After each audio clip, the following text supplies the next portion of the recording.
So in the health system, one is the whole issue of lifestyle change, whether it is food or exercise. We know enough about the fact that vegetarian diet, I'm told, helps. Yes. But we tend to eat a lot of meat. Yes. And meat is expensive.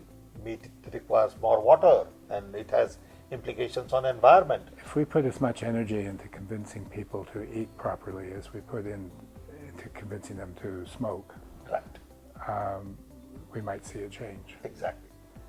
Part of the problem is what we count as economic growth doesn't count things that are important to people's lives. You said at our strategy conference that your question was, who says GNP is the right way to measure the Exactly. progress of the country? Exactly. We're in a state in this country now where the economy is doing just fine and people's lives are getting worse. That's a problem. Yep. So our measurements are wrong in many ways, and as a result our standards are wrong. And we've changed those measurements and standards before. One of my favorite examples is a professor, again at the University of Chicago, John McKinsey, who in the late 20s was noticing what some advanced companies were doing and came up with a hypothesis that the annual budget could be used of a company, could be used not just to record what they did past year, but could help them plan in the upcoming year. Can you imagine that a major innovation was to use the budget to help plan next year's activities?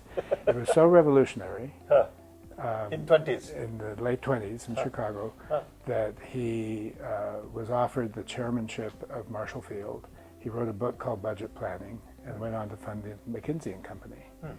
And the revolution was we should use the budget to help plan next year's vision. It's the same thing with Professor Merton at Columbia University, who decided that before a company spends a lot of money on tooling for manufacturing, maybe they should create a model of something and put it in front of consumers and see if they like it. It's so obvious and it's so Yes, but God didn't fundamental, create these things. God didn't create these things. People created them because of the changing situation. Yeah. We need the same type of point-by-point revolutions now that are the equivalent of McKinsey's budget planning and Merton's show people models before you spend the money in making it. Very good examples.